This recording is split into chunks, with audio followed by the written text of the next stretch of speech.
anybody that knows the history of Beetlejuice and the quest for a sequel knows that was a long road, and there were a lot of expectations and a lot of false starts and different ideas over the years.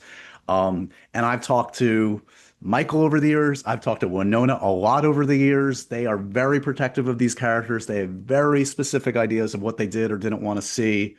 Can you talk to me? I'm almost more curious about your collaborations or input from them than Tim. Like, what did Michael and Winona say directly or indirectly to you that informed what you ended up with in Beetlejuice?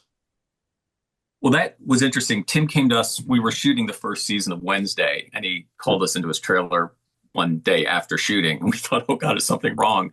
And he said, I want to do a sequel to Beetlejuice. It's the movie that people ask me about the most. Right. And he said, and obviously he'd been talking to Michael and Winona and Catherine, and said if we don't do it now, we're never going to do it.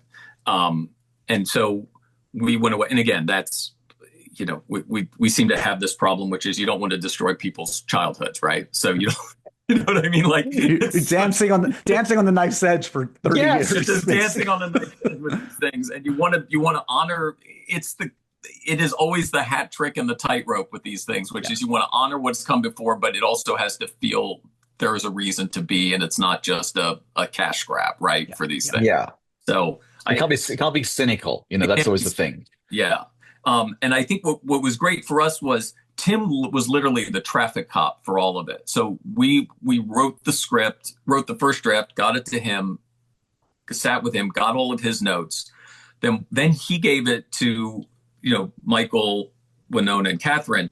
And in some ways, it was a very easy assignment because you're really writing for an audience of two, Tim Burton and Michael Keaton. Because if one of them says no, you literally have no movie, right? No movie. Yeah. So you're and I think what's great is, Michael created such a, character with Beetlejuice. And we can tell you, because we went back and read the shooting script of the first movie, that voice is not in there. Right. It's not. You know what I mean? So you're like, wow, this was all it all came, out of them. So I think for us, it was. You really see the improvisational, freedom he had on that set originally, right? That he created this insane, iconic character that's not on the page, right? But the best compliment he gave us was he was like, "Oh my God, it's like I can't believe it. All this, it sounds like him."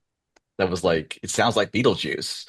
And I guess his big note was, and Tim's too, was like this always less Beetlejuice, right? Less Beetlejuice. So we just had we had a lot of scenes that we just trimmed or cut or just so it just gets down to the essence. And so he is very spare in the movie, and I think that's what gives him that special pop that when he's on screen it's really impactful, but you don't see a lot of him. And that was really that was Michael's big thing. Just I shouldn't be in the movie too much. That's a famous thing. The less the better, really. Yeah, you go back to the original, he's in 18 minutes of the film, and you're like, what? Oh, that's the impact of that character.